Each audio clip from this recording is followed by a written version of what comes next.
All right, today I'm going to be going over the Teo ATV. This is the 125 model. And I just want to show you a couple different things, show you how to service it, show you some common problems with this machine, and some stuff that we do and don't like on this four-wheel.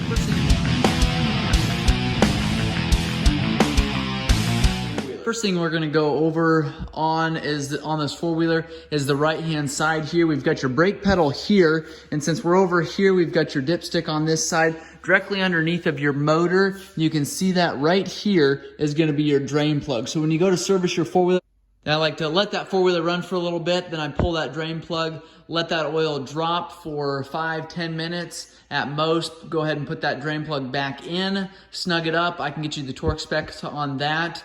And then add oil to that dipstick area there, then check your oil. When you go to check your oil, and make sure you let that four-wheeler run for a minute or two, then I like to let it sit for a minute or two, and then go ahead and put that dipstick in there and check it.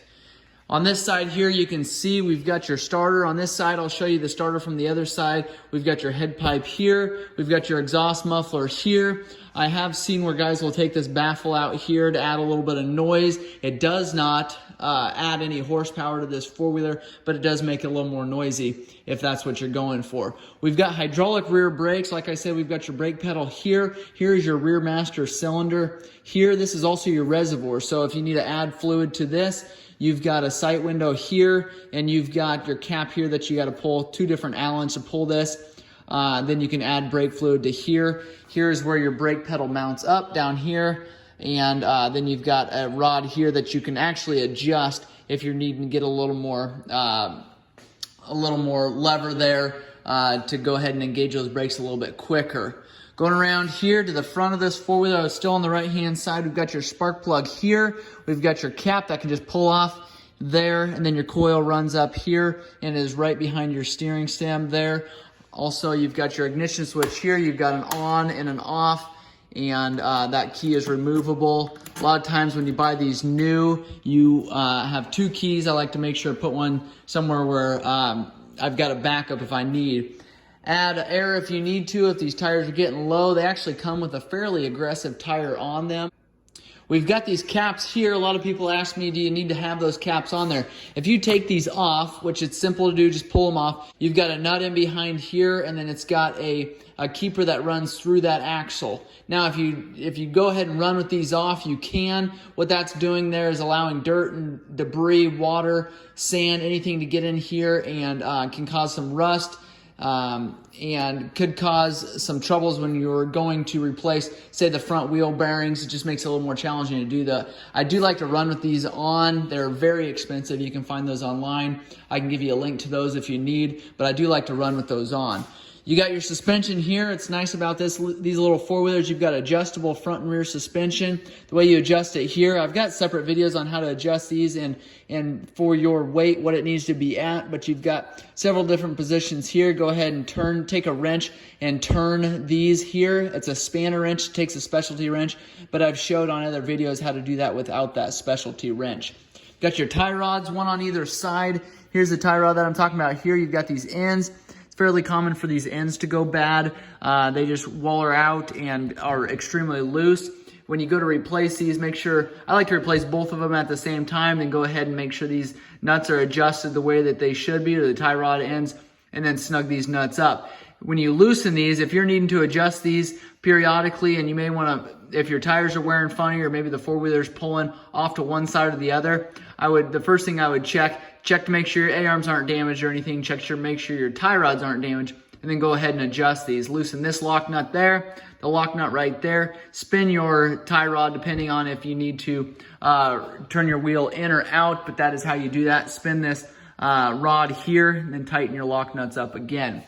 We've got headlights on this model, and they are here, and then one on the other side. We've got a bumper right here. It's a plastic cover covering up the steel bumper there. So if you run into something, a lot of times you'll break this plastic cover there, and you can pretty easily replace that, pretty inexpensive. Also, you've got luggage racks on this model, which is nice, fun for the kids to be able to throw a shovel on there, toolbox, anything, but you want to make sure you don't exceed the weight limit on here. As you can tell, here and here aren't very strong supports. If you go ahead and add too much weight you will run into problems with that rack bending and also bending your front bumper since they are attached on this model.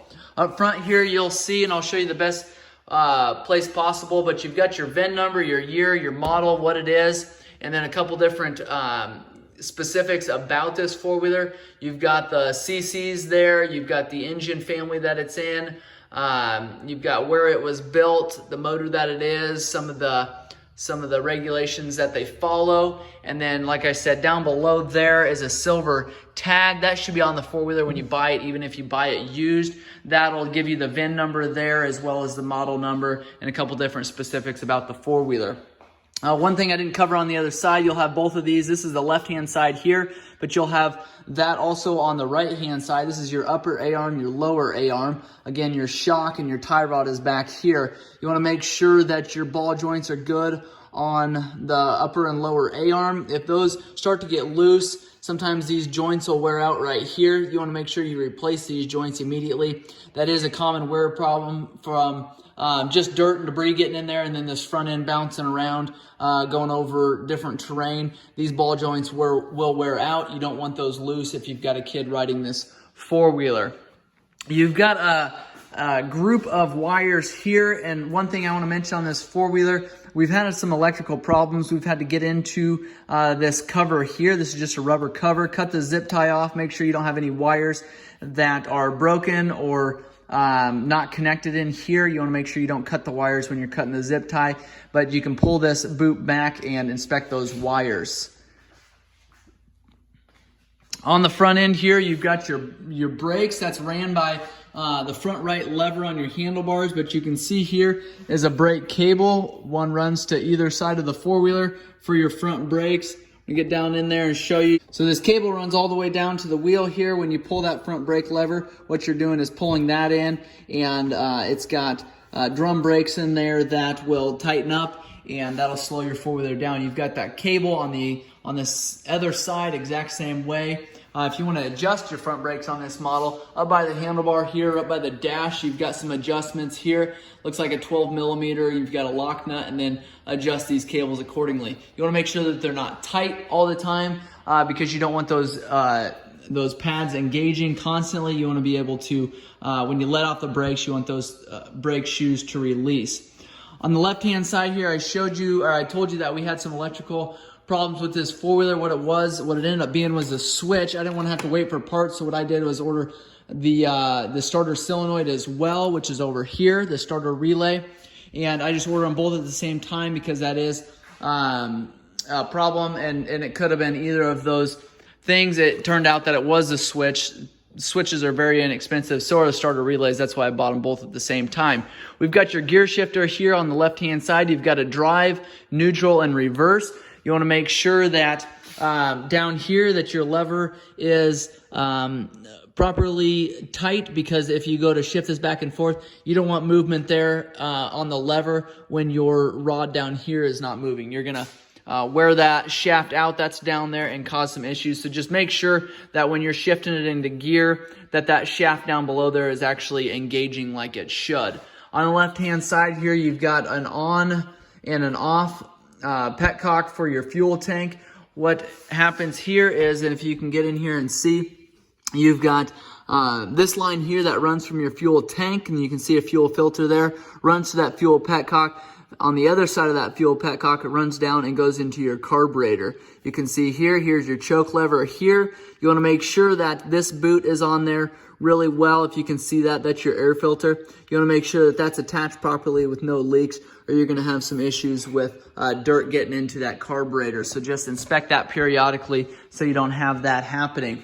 Right here is your starter. I showed you the starter from the other side, but here's your positive, your hot wire going in to it right here. You've got your ground wire connected to your motor right here. We've got your stator cover here. You've got a hole right here where you can get a wrench onto, find top dead center, which to do that you pull this cap here. It's a flat screwdriver. Loosen that cap up, pull that off. Look down in there, you'll see your flywheel. You can find top dead center. Once you find top dead center, you can adjust those valves. I'll tell you what those valve specs are in a separate video, and also go through how to adjust the valves on this model. So be looking for that video as well. Right here, I said behind here was your flywheel and your stator. Your wires come out here. They've got some, I believe it's Chinese writing on these stator wires here. You want to inspect those. Make sure that this rubber boot, which on this model is, or on this machine is not tight, but you want to make sure that that rubber boot is down in there so it's sealing off from any dirt and debris getting down into that flywheel area. Just something to keep an eye on so that you don't have potential problems down the road. Also on this four-wheeler, on any four-wheeler, you've got a regulator rectifier. That's this box here with the fins. It's typically a silver box. That's what controls how much power goes to your battery from your stator. So that'll change it from AC to DC voltage, and then as well as control how much power is actually going to that battery.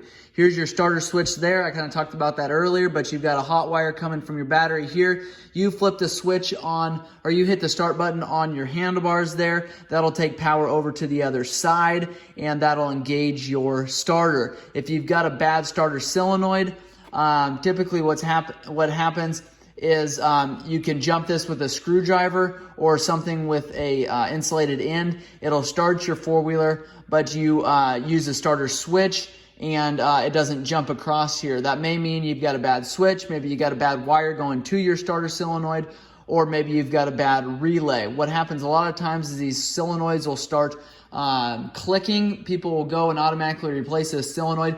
If your solenoid is clicking, it is good. It's not bad. That means you've got a starter problem or you've got a battery problem. So make sure you check those other things before you go and replace that starter solenoid because it's clicking.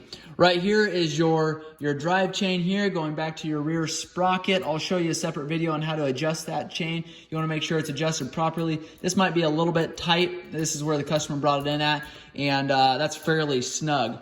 On the back side of this four-wheeler here, clear up here, you've got your engine control module. That is the brain of the box. Some people call it an ECM or a CDI or an ECU. Black box, computer, control module, igniter, ignition box. There's about a dozen different names for this box, but this is essentially the brain, the computer of the four-wheeler. If there's something going on with this brain of the four-wheeler, it'll cause your four-wheeler not to run right or not at all. So typically, if we knew our wires were good to our starter relay, if we knew that our starter switch was good, we knew that our wires were good, the next place we would have gone and replaced this CDI box here, because you cannot test these CDI boxes. You just replace them. Thankfully on this model, they are extremely inexpensive. If you go buy a Polaris or a Honda or Yamaha or any other brand, those boxes are gonna be several $100s. Here's your rear shock. Again, like I said before, like your front shocks, this is adjustable, and you've got a handful of different settings here. Turn this spanner nut here, and that'll turn your shock there and tighten up your suspension. Hydraulic rear disc brakes in the back. Here's your pads here. We'll go through how to rebuild those brakes. Here's your brake pads here. Inspect those, make sure that they're good. Here's your chain adjust here. I'm just going to go over that and say that briefly. Chain adjust here, because I am going to do a separate video on how to adjust that chain. You've got an LED taillight in the back here. Here's your exhaust muffler, which I've already covered. It does have a spark arrest. You can see that screen right there. That's something if you're going through wooded areas. Some national parks will require you to have a spark arrestor in your four-wheeler in order to ride there. You've got on this model, it comes with a flag just for protection, driving around on trails and on different roads and stuff like that. You've got a flag, and it's typically mounted back here. I believe stock comes on it that way. To pull your seat, you've got a lever down in here. It'd be in front of your tail light. Go ahead and pull that lever back, and you're able just to push that seat up. We've got our seat here, and there's your lever that I was talking about. You do want to make sure that you get the front latch in there when you're going back together. Underneath of here, you've got your battery, you've got your positive and your negative. You've got a main fuse that's here. And this is kind of an old style fuse, but it works great. You just want to make sure you replace that, obviously, if it's blown. Underneath here is your fuel tank. You can see this has got a cover over top of it, and then you've got your fuel tank here. You want to make sure that you've got a vent hose on here. This customer is missing his. What happens, that vent hose, if it doesn't have a vent hose on there, you can get water and debris down into your fuel tank, causing your four-wheeler not to run right. If you fill your fuel tank up and you don't have a vent hose on there, that fuel could splash out, get on the rider. The other thing, if this cap is closed, if you just take and put a screw in here or something to close this cap up, you're going to lock your fuel tank up. Your fuel is not going to dump out of your fuel tank like it should. On your dash here, you've got your switch here. This is what we just replaced. And you've got an on-off switch here. You've got your starter button down here. Right here is a safety wire. And what happens, you've got this clip here you want to hook to your child's belt loop or something, so that if he falls off, this switch is going to kill the four-wheeler. Now, if you have it hooked up to the cable right here, the kid falls off, four-wheeler would keep on running. A lot of times, if the four-wheeler is running correctly, your four-wheeler is not going to keep on going, and keep on driving itself. But if you have your idle up too high, it could potentially do that. Right here is your dash. You've got your indicator lights here, drive, neutral, reverse. I like to make sure that it's in neutral before I start it. That way the four-wheeler isn't taken off when you hit the throttle right away. If you have it in drive or reverse, I believe you can start it when it's in gear, but you do, no matter what you do, you have to pull in this right-hand brake lever. There is a safety switch on there that requires you to do that so that your four-wheeler doesn't go flying when you start it without even realizing it. You do have a governor on this four-wheeler. To loosen this governor up or to remove this governor, you've got an 8mm nut here and a Phillips screwdriver here. Loosen that lock nut. If you're wanting to pull that governor out farther so the four-wheeler will go faster, just unscrew this, turn it counterclockwise, and run that screw back, and then loosen your lock nut. Obviously, if you want your four-wheeler to be slower, then you can go ahead and turn that screw in. That will only allow that throttle just to push in a little bit, as opposed to pushing it all the way in. It's adjusted about halfway right now. There is some adjustment there if we want to turn that up. All right, we have gone over the Teo ATV. This is a 125cc four-wheeler for the kids. And if you've got questions or comments, make sure you leave those below. I'm also going to do a handful of other videos on, say, the Polarises, some of the Yamahas, and I have done some of those already. Check my channel for those. And I just want to give you some comparisons to those four-wheelers to see, so you have an educated decision on going to buy one of those four-wheelers. Thanks for watching.